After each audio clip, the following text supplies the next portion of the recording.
Hello, everybody, guys. It's me, Tony, again from the Game Challenger UK YouTube channel. And guess what? We're talking about WoW. What on earth is WoW? You know the WoW. Yeah, that's what it is. Yeah, the new way of working.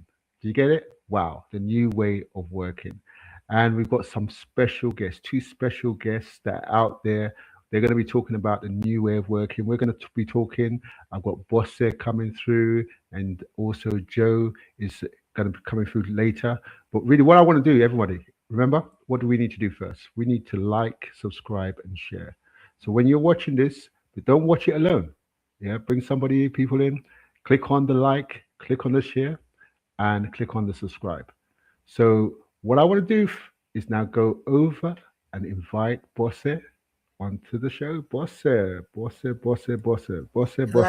Good evening, Hi, everyone. hi, Hi. Bosse. How are you doing? I'm well, thank you. Yeah, you know what I always say, Bosse? Good morning, good afternoon, and good evening. And you know why I say that? You know I why know I say why. that? Because everywhere in the different places in the world, it's morning, Uh, afternoon, and evening. That's why I yeah, we're say that. international. Yep. So hi, Bosse. How you doing? I'm good. I'm good. Had a How, very busy day today, but good. okay. How's your week going? Oh, it's going really well. Going really well. Fantastic. It takes a Fantastic. bit of getting used to because obviously we've come back from the Christmas and New Year break, so Mm, now it's mm. like 2026. Let's go for it. Fantastic. Fantastic. Are you ready? I'm Ready? ready. Is Ready. this our first show for 2026?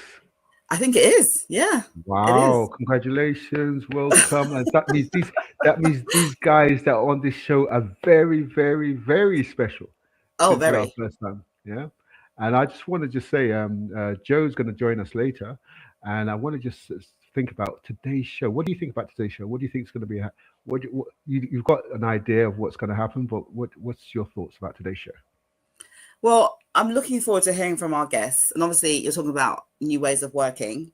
And I think that's a carryover from obviously 2025 because a lot has happened in 2025 in regards to new ways of working and understanding how AI has disrupted like the workforce and the workflow and also and jobs and things like that and industries. So I'm looking forward to discussing all of this with our guests. Fantastic.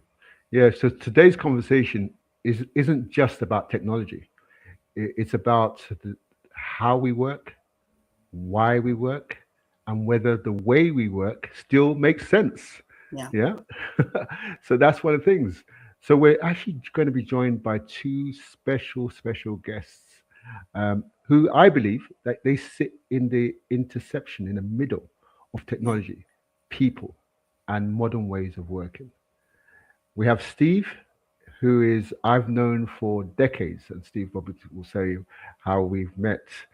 Yeah, and he's a creative technologist. Yeah, and who helps organizations rethink work itself, moving from that role and busy work to the agentic, lean, and human-centered ways of working. That sounds crazy, doesn't it? Really, when I think about it, it sounds very scientific. Yes. Yep. And then we have Taruna. Taruna. Wow. Yeah. Taruna. You can tell me a little bit about Taruna, can't you? You know about Taruna. Tell me a Yes, little I bit can about tell Taruna. you. I can Yeah. tell you a little bit, but I'll let Tarina do the Okay. main talking about herself. Well, I I'll tell know you a little bit. she's okay. Okay, go on. Yeah. Well, yeah, Tarina, I met through a previous job role, organization, and she is fantastic at what she does. So when I met her, she was in the agile coach space, but she's a woman of many talents and she's going to tell you all about that sort of thing. And she is key in this discussion because the ways of working are, she's kind of like covering this in previous roles and her current role. So this will be quite interesting. Yeah, because I hear she's a cyber. When you Yeah, hear cyber, you hear that's correct. security. Yeah, and I hear she's is it agile consultant too? Yes, Yeah. agile coach, Okay. and yeah, mentoring, people, coaching people about the agile methodology and all that kind of stuff. So, yep, very interesting. So I'm looking forward to the new ways of working. Yeah. So, guys, we also have Joe joining us later, and Joe's going to give us some special nuggets also on that side. So, what I'd like to do is I'd like us to get started. I'm just going to bring in our special guests, and we have, let's say, ladies before gentlemen, shall we say? Yeah. We have Trina. Hi, Trina. How are you? Hi, I'm fine, thank you. I'm fine. How are you guys Uh, doing? Hi, Trina. we're I'm fine, Okay. thank you. We're doing great. We're doing great. So, can you tell us a little bit about yourself so that we can that everyone can know you? Know you? Um, well, my name's Tarina. I've been working in tech for a long time, probably 30 years. Oh, don't give your age away, Trina. I'm 47. Oh my God! We don't say you don't. You don't. Women, you should not say your age. You don't look anything like that age. So just like it. Yeah, go on. So I've Yeah. done lots of different things in tech, from project management to being a developer to being DBA, Unix Mm, admin, so many different roles. wow. I probably spent 10 to 15 years doing agile coaching. Wow. And now I've ended up in a cyber related role, simply because many of the teams I coached over the last few years have been doing really hardcore sort of cyber related things. So I do understand a lot of the technology and why, why the cyber teams do what they do. Mm. Right, fantastic, fantastic, and thank you. But before we don't tell us too much because we really want to hear more later. Okay, but before we do anything, I'd like to bring in Steve. Steve, how you doing? Very well, thank you. You can hear me all right? I can hear you loud and clear, loud and clear. Good, good. So tell us about yourself, Steve. Tell us about yourself. Yeah, sure. Smith, creative technologist, but a bit of a all-round kind of straddling the two spheres of creativity and technology. Um, I principal enterprise architect in the enterprise IT space for Sky, Comcast, and Universal. Yeah, so working on the corporate side of things, looking after their internal systems. But I I also have a very creative side, and that's where I've worked with a few partners to develop an organization that supports artists and creatives, but also Mm. engineers and architects and so on and so forth. So, kind of bring two worlds together. I see as my remit as a creative technologist. Yeah, Wow, for some time. wow, Mm. boy. You know what? There's some skills on this show today. Skills, skills. Yeah, we're gonna leave out some real nuggets here. Nuggets, nuggets. Yeah, Steve. I'll just say your sound sounds a little bit echoey, so I don't know whether we can work on that a little bit. But yeah, Steve. I've known Steve for I don't know, 30 years. Steve, is it? Yeah, Yep, about yep. around that time. Yeah. So we've been. I know when we talk about creativity, Steve has. The graphics and the creativity that we've worked on. We worked on a project. We worked on one of these cutting edge projects. What was it called again? Yeah. What That was it was called? Club Hunt. Yeah. Club Hunt. So Yeah, Club Hunt, that went through various guises for some young guys, and yeah, that's how I initially met you, wasn't it? It was an that's right. Yeah, introduction. You were yeah, doing the development side, and I was running like a boutique agency, yeah, the yeah, creative side, and yeah, it was a really great project, kind of social media, social platform, social network platform for yeah, dancers. yeah, That's yeah, yeah. Wow, wow. So guys, listen. This show is full of skills, full of knowledge, full of experience. I think between us all, we have a century worth of skills, experience, and things to provide you today. And then even just the four of us have a century. Now we're going to bring Joe, and we know Joe is a century year. He's a century already. So we now have 200 years on the show. Once I bring Joe on, Joe, what we thought we only had 100 years of experience, and now you come on the show. Your 100 years of experience make it 200. So how you doing, Joe? How you doing, Joe? I will not reply to that remark. Okay. I'm a lot younger than you are, and I look a lot younger than you are. It's the olive you lay, yeah, that keeps me young. Thank you for introducing me. I'm Okay, so excited for the show. yeah, carry on, Joe. Carry on. Yeah, my name is Joseph Edgar. Just like many of you, I'm in cybersecurity. I've had interviews for Sky. I was telling my colleagues today, and I'm a cybersecurity tutor, trainer, and also I used to be a software developer, and data analyst, trainer, tutor. Used to work for the likes of Global Knowledge, QA, and so forth as a trainer. But that was quite a long time ago, not very long ago. I'm still young at heart. Yeah. Yeah, don't get me singing now. So basically that's really about me, really. Great. Fantastic, fantastic. So what I want to do is I want us to just to remember that what the podcast is about. It's about wow, yeah. And when we say wow, we kind of say wow, wow, isn't it? So what is wow? You know, the new way of working. So way of working. What is the new way of working? And I want Mm. to bring Steve. I want to bring Steve in here. Yeah. I want to just because you work right in the middle of all this creativity, technology, and how work is designed. And what I'd like to say is we're going to talk about agentic era. But before we talk about agentic era, I just want you to explain to people, because there's some people on here that will say, what on earth is agentic era? What on earth is agentic? And then I want you to just kind of explain the biggest misunderstanding organizations have about what we're really, how work is changing. Yeah. So, Steve, over to you. Sure. So agentic is a term that is being used and in some cases banded around that encapsulates AI capabilities, okay, that have tools that can be autonomous, that have data sets that they can leverage, that have purpose, okay, that you can give instructions and ultimately they should be able to autonomously go about doing the things that you need them to do.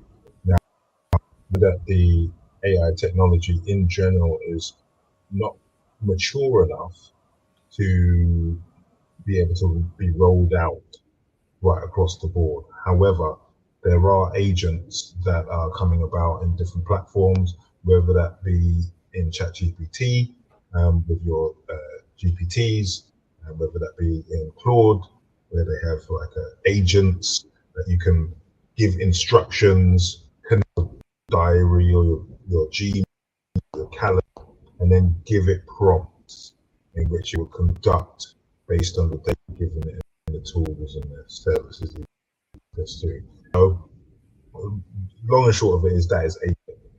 Okay, when you've got those kind of capabilities that you can just tap into as an employee, as a worker, as a normal person. Now, there are different grades of this agent. Yeah.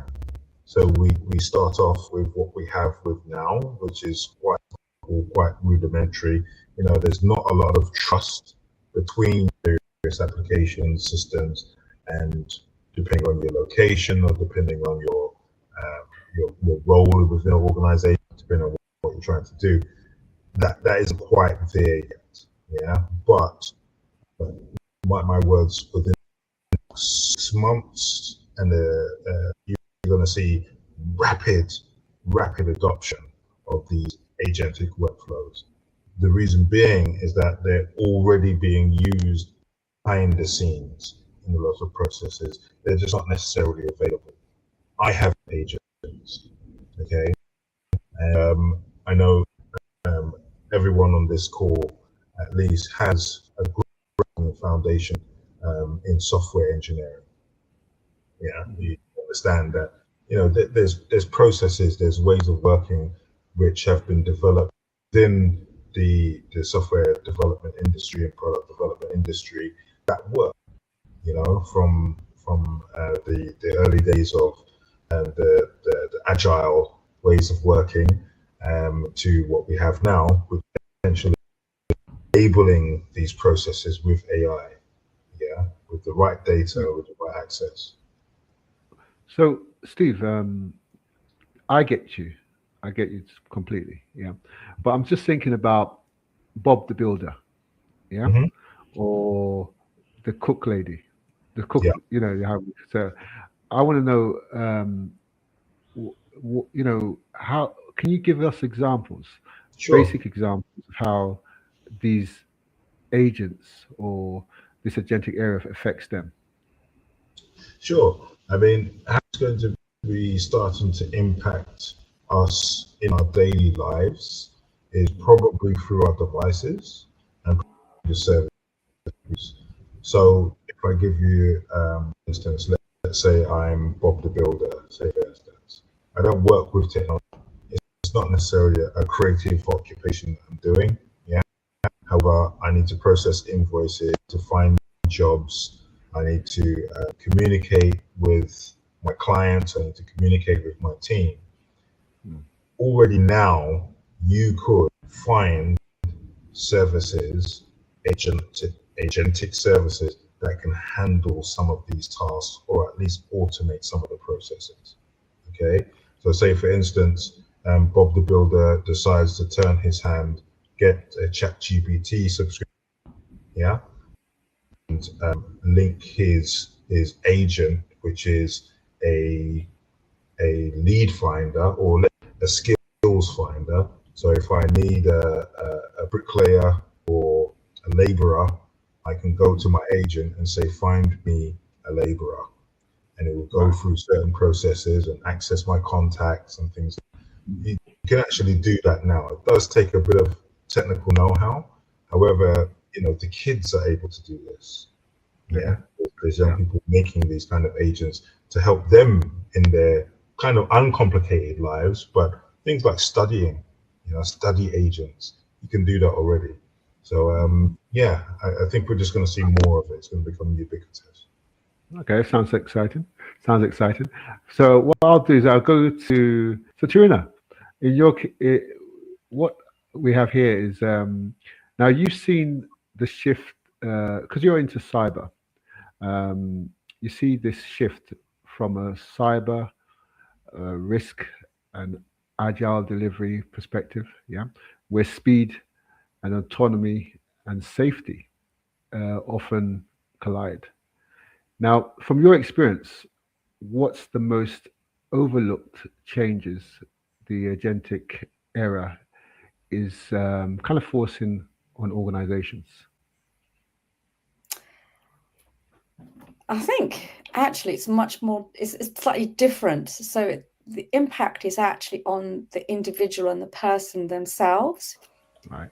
So rather than how they're working, Yeah. it's the impact on their own personal well-being, which has really been overlooked.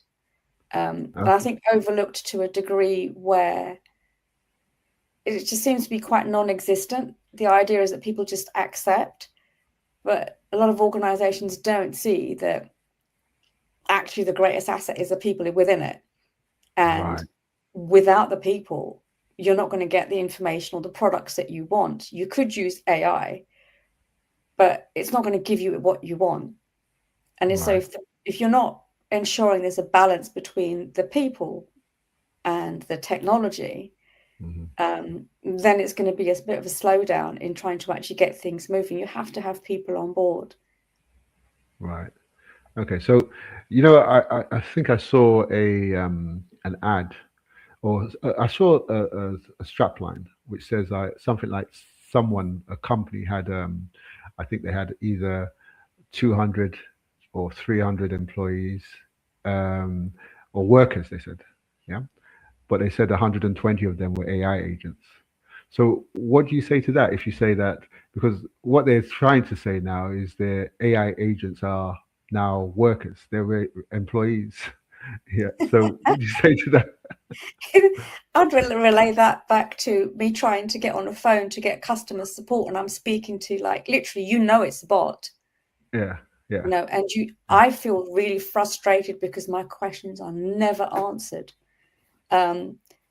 So I can't see, and even things like the shopping, when you're going out shopping, they've got the pay as you go tills, Right. which is an extension of, there's no people involved. And a lot of people actually just go shopping to talk to other people. Right.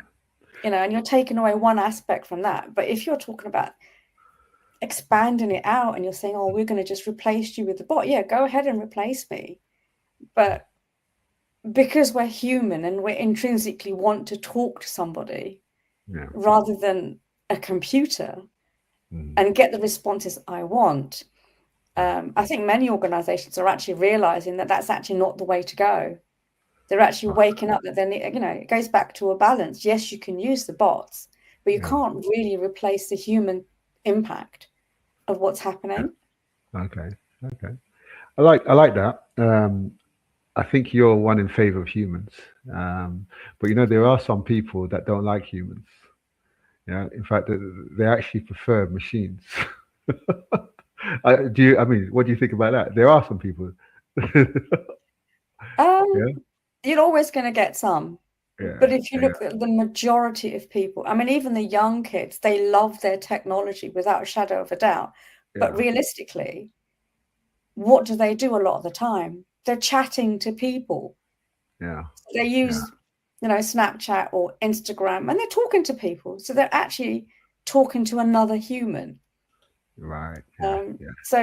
If you take it down to the next generation of young people, yes, it's going to impact them massively. But even they haven't got used to the fact that, okay, well, I'm not going to be able to talk to a person, you know. Because people need to feel fulfilled. And if they're not fulfilled, they're going to be unhappy. So where does that actually end? So if you're in a role now and you're not satisfied in that role, what happens? Your productivity goes down, you get distracted, and then you look for another job. But you look for another job which gives you what you want. So if you've got some talent in your organization and you're replacing it with bots, the talent is just going to go. But do you really think what we think right now is due to the age we are right now, and due to the fact that we've seen so many different changes over the period of time, whereas a young person probably comes in straight into technology, straight into AI, and kind of like says, you know what, this is normal. We're looking at it as abnormal. We're used to interacting with people. We're used to going to the shop and having a chat. Young people, have you ever I work with them all day. Listen, the worst thing they can do is talk to the next person. They're on this device. They're like, this is where it's happening. Yeah. So I'm just wondering whether we're kind of talking from the perspective of the fact that we've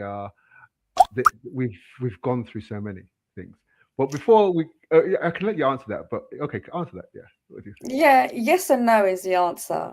So yes is because we've experienced more. So we've got a very different perspective. But if you look at the impact, for example, that COVID had on young people, because it completely cut their social interactions. And people underestimate the impact of something that massive on young people. And we're talking young people from like literally primary school age all the way going through university, because it impacted absolutely everybody. So that has had a way and has affected the way that they communicate, in my opinion. So, you know, we've got to get over that and then go back to being people. Right. Thanks for that, Serena. I didn't mean to ask you so many questions, but That's you know, okay. you kind of were digging a tunnel there. So I needed to get into that tunnel. But before, I know Steve is raring to go, but I haven't spoken to Bosse yet. So I'm going to quickly go to Bosse and then Joe, and then we're going to wrap up. We're going to come back to you, Steve. Is that okay? Great. Okay, cool. Okay, so over to you, Bosse. Bosse, you've heard everything. So far, what's your take on what you've heard so far?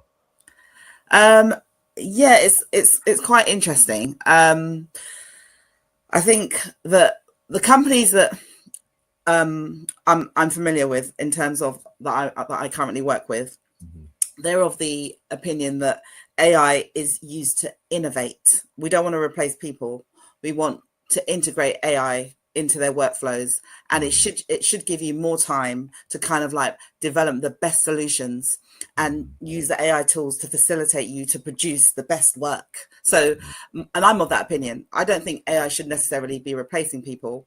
We should be integrating it, because we still need humans to do the work. We don't want to create a race of humans that are not doing that, you know, that are being made redundant, and they're talented, you know. So my thing is like, yes, use AI to help innovate, but we want to where we're using the AI tools, but we're not replacing them completely.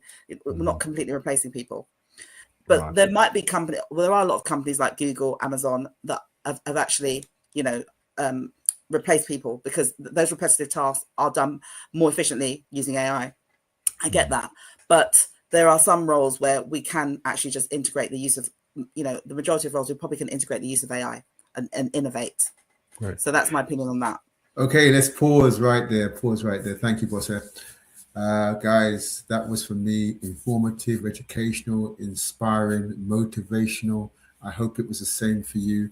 Remember, this is part one of, I think it's 3 or 4 parts that we're talking about. So part one, thank you very much to our special guest, Steve and Charuna. And guess what? Thank you very much for Bosse and Joe, the co-host. But I'd like to just think about it very clearly. What did we talk about today? We talked about the new WoW. Listen carefully. WoW, the new WoW. What does WoW mean?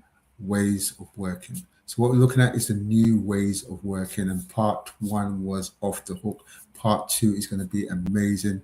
But let's just stop and think. What was made clear today was that the way we work has already changed. Think about it. It's already changed. AI and agentic tools aren't the future. They're actually here already.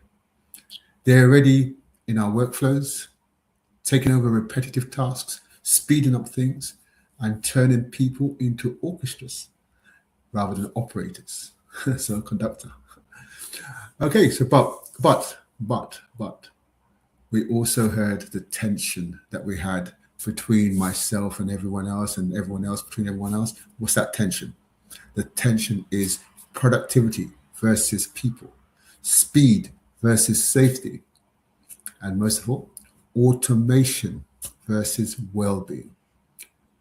That is. So what we're talking about is not just about technology. It's about humans too. It's about humans. It's about how it affects us as humans too. So that will now lead up to the big question that we need to tackle on the next part, which is part two.